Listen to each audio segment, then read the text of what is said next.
That is the center of, regardless of the topic that I'm speaking on or training on. For me, it really all does come back down to the power of choice, how we can expand our awareness and look at our circumstances in different ways. And I think when we learn to take that step back and ask ourselves, how else can I frame this? We can see choices that we didn't even know we had. Right. And that allows us to make different decisions. And so that all comes from, I think, a few different periods of time in my life where I was feeling either stuck or like the victim or not in control of things. And through all of those kind of dark times, I really learned that if anybody's going to save you, you have to be part of it, right? Like you have to do something different. Definition of insanity is doing the same thing over and over and over. Right. And expecting a different result. And especially nowadays, I just see a lot more. It's so easy to be the victim. It's so easy to blame the things outside of yourself for why you can't make progress or you can't achieve that thing. And so my goal is really to help people understand that in any situation, you always have at least some amount of control, even if it's just deciding how you're going to think about the situation and move forward. Wow.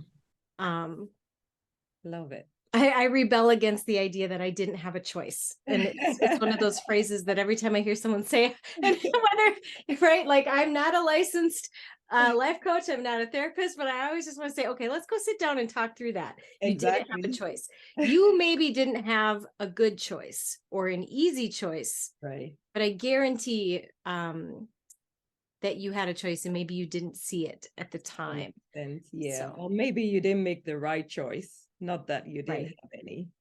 Wow. Love it. And then I think too, the thing that also attracted me to your podcast is just that idea. You use the word elegance. I use the word grace. I think they're very, very close and very similar. Yes. In that we make wrong choices or less effective choices all the time.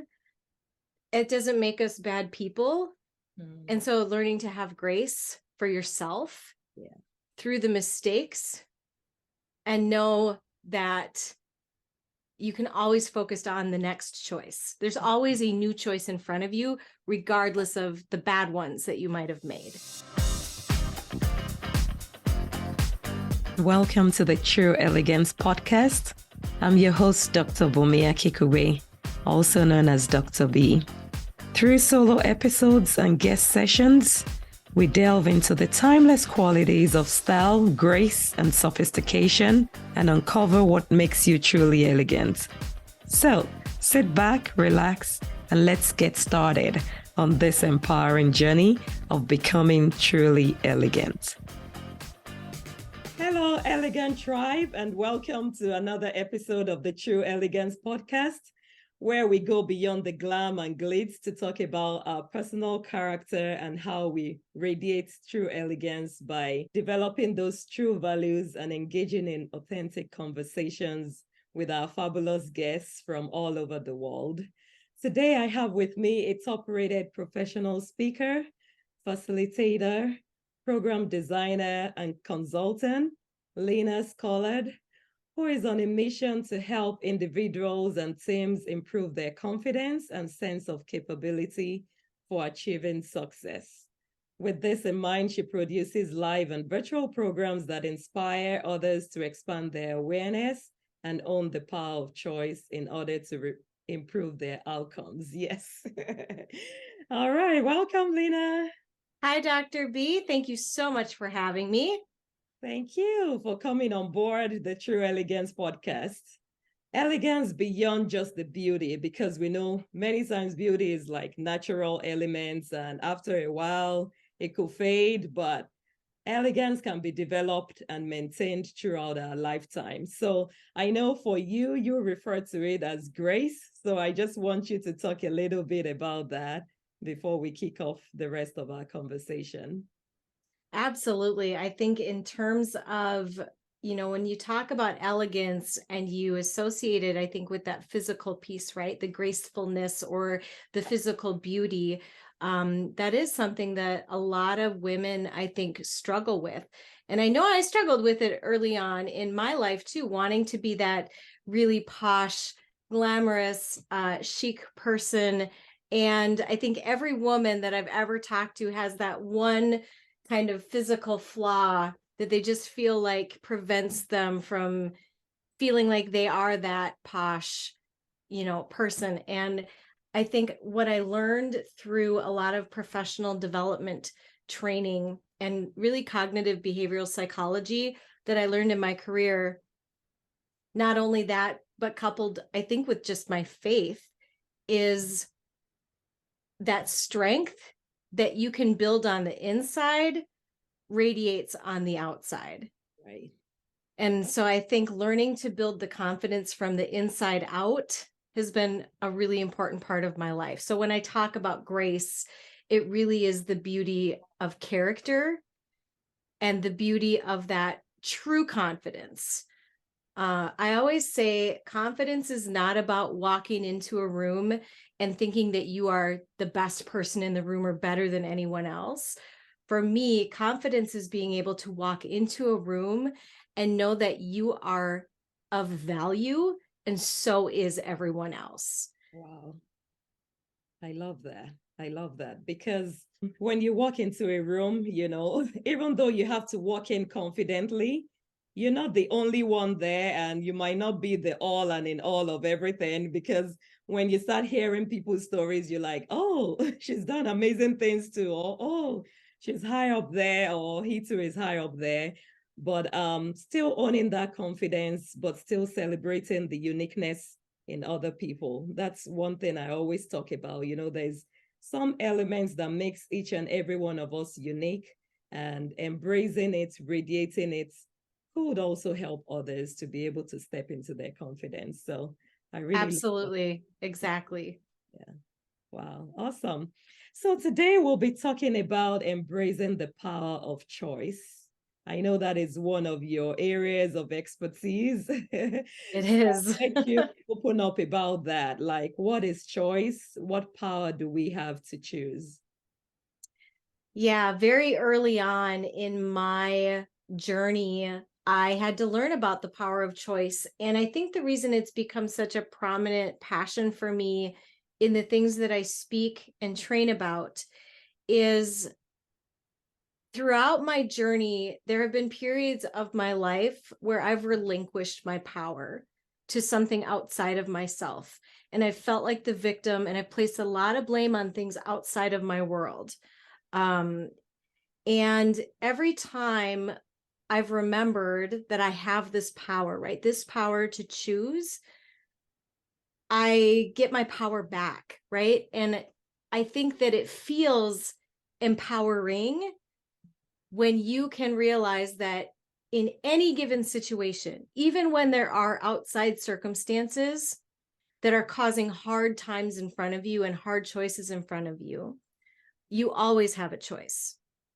So one of the people that I speak about often is Viktor Frankl, and you'll hear a lot of kind of thought leaders talk about his experience with the Holocaust in the book that he wrote after surviving the internment camps. But he said one of the things that he observed that was the difference between people who kind of relinquished their control and died and those people that fought through and survived.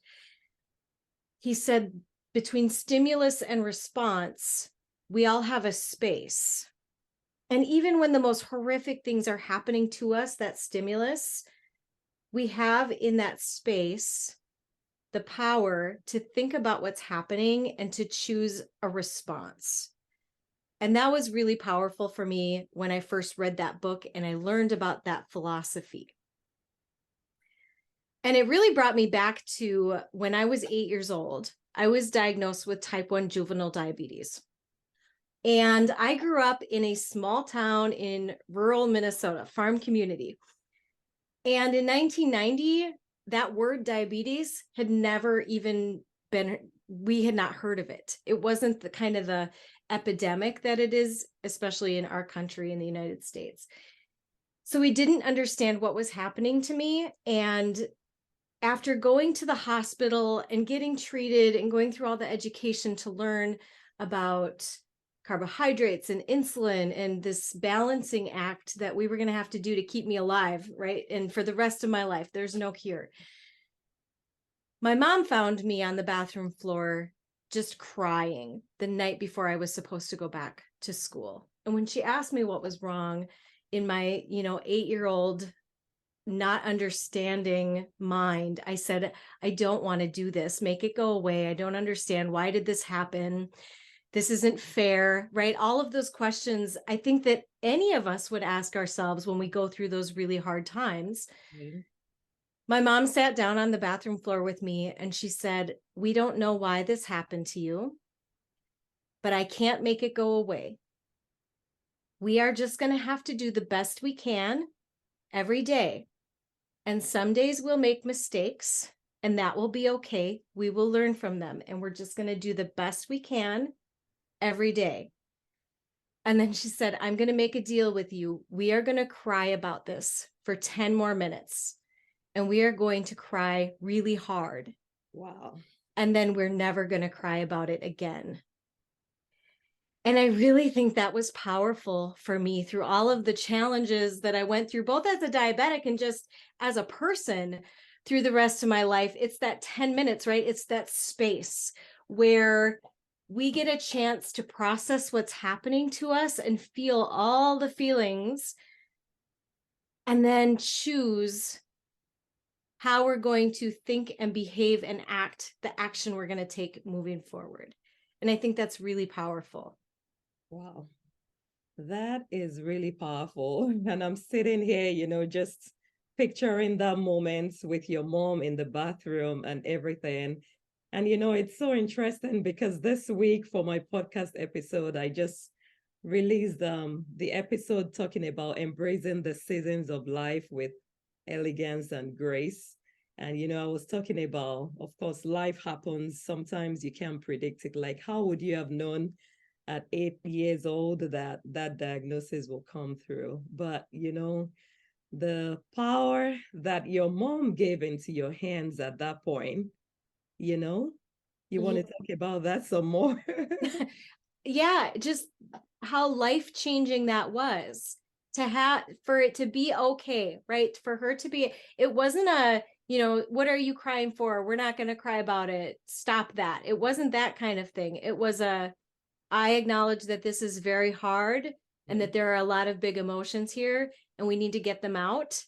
But then we're going to do something different to move on. We're not going to allow ourselves to be the victim. We're not going to allow this to hold our life back from doing all of the things that we love to do. And we're just going to every single day do what we need to do one day at a time. And it's been 30 plus years. And I've had really hard days. I've made really big young adult, teenage, invincible, put myself in the hospital decisions. But again, I think that lesson that she taught me was, okay, I just made bad choices and I put myself in the hospital and this is hard. What am I going to do about it? And so that's kind of a constant in my life. Every time I feel any kind of heavy emotional burden, my instinct is to give it space and acknowledge those negative emotions, but then to ask myself, what do I want to do about it? Exactly. Yeah. Yeah. And that is so powerful, I don't even know where to start picking up the pieces of all the gems you're dropping right there. But the power of acknowledging your feelings at that point in time, like your mom did. She didn't just say, oh, forget about it, everything is going to be okay, because actually everything was not okay at that time, and it wouldn't necessarily be perfectly okay moving forward. But knowing that you had a choice, you had a part to play. There'll be days when you can do it by yourself. There'll be other days when you need help from, the whole village, like they said. Yes. To help you and support you. And I really think that that is part of true elegance also, and that that's part of grace, right? Is loving yourself enough to know that you are capable, but also loving yourself enough to know that you're human and Right. it's okay to need help and it's okay to make mistakes and you can love yourself through them, I think is an important part of that. Wow. Wow. So you've been doing this amazing path of choice and discovery for over 30 years now, like you said. But I want you to relate it a little bit, so you know, beyond that diagnosis and, you know, for many of us, sometimes we feel we don't have a choice, like life just happened, so I'm going to take it that way, or I tried my best and it didn't work out. How will you speak to that to women who are trying to develop their elegance, grace, and confidence in this day and age? Sure. I think for me, one of the first things that I go back to is the idea of the why, right? And the purpose. And I think that I found myself doing that in my early, less experienced years. I often find, especially we as women, want to take on the world, right? And we always feel like we have something more that we have to prove. And so we set these big goals for ourselves that I think are sometimes based on pressure from society, right? To be the mom, to have the, high level C-suite job, to accomplish all of these things. And so I often will ask women when I do goal setting programs, why did you choose that goal? And I do oftentimes find that we put pressure on ourselves that comes from the outside. And it's not really a goal that we have ourselves to begin with. So I like to teach people how to really identify their purpose so that rather than chasing achievement or what we feel like society says we should be achieving, what is that one thing that is most important for you in your legacy to be remembered for? What's that one contribution that you want to be able to make to your world? And just stay focused on that every day. And you'll find sometimes you'll get ideas about goals and you'll realize, oh, I don't I don't actually want to run a marathon. I learned this after about 6 different goal setting attempts of like, I want to learn to be a runner. And I finally asked myself, why is that my goal? And it's because I see other people doing it. I see other women doing it. They look strong, right? They look powerful. And I feel like if I could do that, then I could feel strong and powerful too. And what I realize is that there's many different ways to feel strong and powerful. And one of my very good friends and mentors' favorite quote that she reminds me all the time is that comparison truly is the thief of all joy. Wow. So my advice to women who have maybe tried something and it hasn't worked out and they want to know if they should give up, the first question is why? Why was that the goal to begin with? And is it really important to you?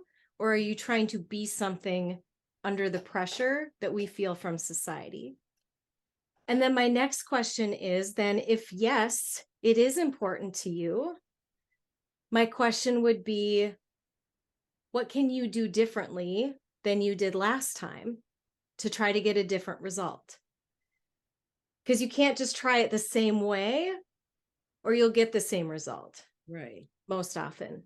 And we talked about that before we started. That's the definition of insanity, right? Yeah, right.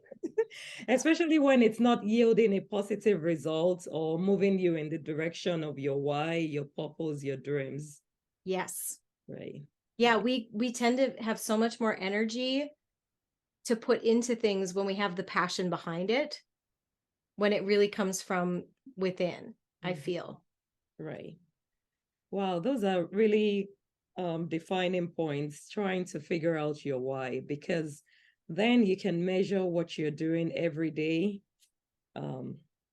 against that standard. Is it in line with my why and my purpose? And many of those could evolve over time. Your why maybe when you were in your 20s might be a little different when you're 40 and you're like, okay, I got this life figured out.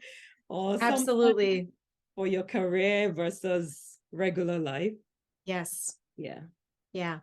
And even I will often push people to get it deeper, to get their why deeper than any of the roles that they play. So especially with women, oftentimes when we're exploring the idea of purpose, it will often go back to motherhood, right? To be the best mother I can be to my children. And what happens when the children move on and you lose that piece, right? Then what is your purpose? So I think trying to go beyond the roles that we play, mother, spouse, even the jobs that we have, Right. job loss, we saw, especially with COVID, really knocked a lot of people off track and really shook the confidence of a lot of people. And I think when you define yourself and your purpose in your job, I think you do put a little bit of that at risk. Right. Should the day come that it's gone. So really going deeper in, what is my purpose on those around me outside of the roles that I play? Right. Beautiful. Wow. And yeah, the roles, they do they do get us sometimes because, you're like, oh, I'm the CEO of this, or I'm the coordinator of this. But like you said, when it disappears, then who are you? Who are you really on the inside? And that's what will last beyond the roles and titles. Yes. Yeah. Wow. Especially through the ups and downs too of being an entrepreneur. I'm sure many of your listeners are probably in that space where they're trying to build a business or run a business. And I think that same thing applies there, is just understanding that you're going to have down times, you're going to make mistakes, and it's really up to you to decide if it's the right time to keep pushing forward. And know too that sometimes it's okay to say this isn't the right time for this right now, and to set it off to the side and have grace, to not see yourself as a failure, but to see yourself as knowing yourself well enough to know this isn't right for me right now, and that's okay. Right. I think the thing that puts most people under pressure is the idea of what will people say. And I try to remind myself of that. That's like a human thing, right? We deeply do really care about how other people see us. And people will tell you all the time that it doesn't matter, but we still feel that pressure regardless, right? So then I think I'm going to go back to the power of choice, right? And I know I had mentioned it earlier too, the idea that we don't get to choose how we feel. And I know there are thought leaders out there that will say, you just have to decide every day to be happy. And I hate it because you don't get to decide how you feel in the moment. So when you find yourself in that place where maybe things aren't going that well, and you're worried that people are going to be judging you or talking about you, and you're worried about that outside, that's a very real emotion that you can't just switch off. But what you can do is sit with it for a minute, right? Sit in the space and then really process. So who is it that I'm worried about judgment? And I think through that process, you can understand that for any one of us, there's a group of people in our lives that genuinely love us and want to see us succeed. And they're our biggest cheerleaders, and they will pick us up when we fall. And there's a whole other group of people that are jealous and that want to see us fail, right? Or are expecting us to fail. And they are right there to very loudly remind you and say, I told you so.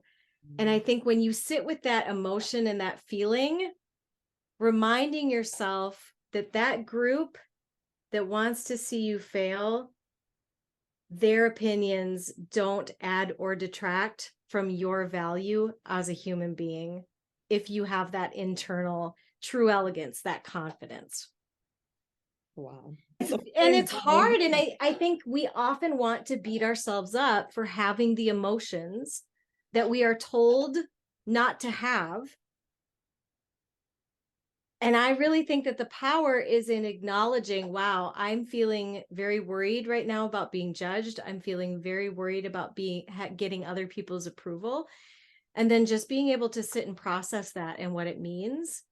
and then remind ourselves of what we already know. And that is, we are valuable as human beings, no matter what, despite our achievements, despite our failures. And that we have good things to offer the world every day, regardless of what we're chasing. Right, right. And I believe it takes practice, the more you do it, because yeah, it might be a little challenging for, especially when you think about teenagers or younger, because all those opinions count all the time. They do.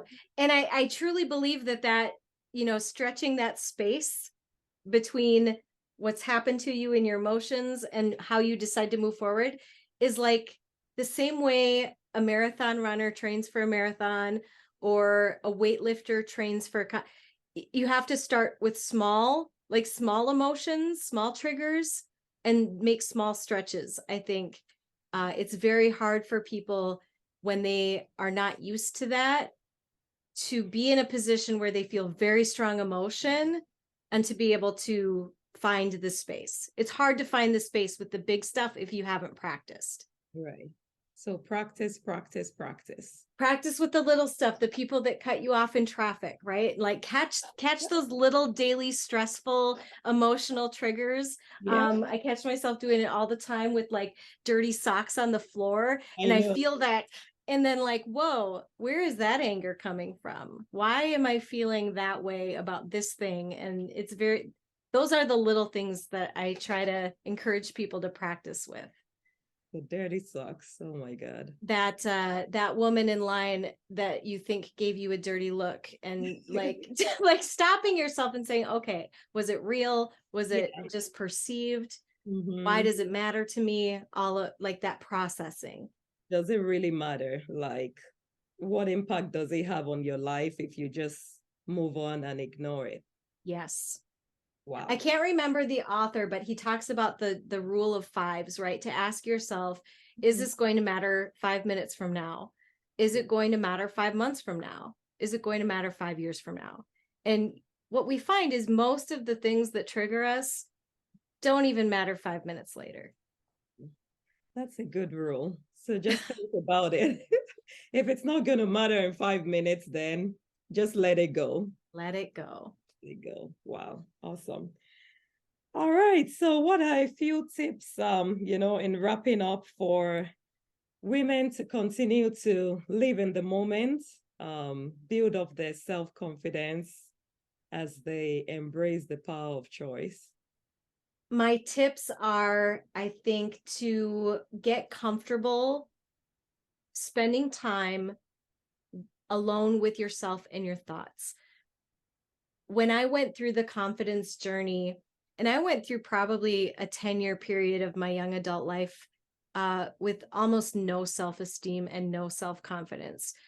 So learning these skills and being able to love myself first, enjoy my own company, be able to talk to myself in a kind way, I think is one of the most important things you can learn to do in building that internal confidence and that internal elegance.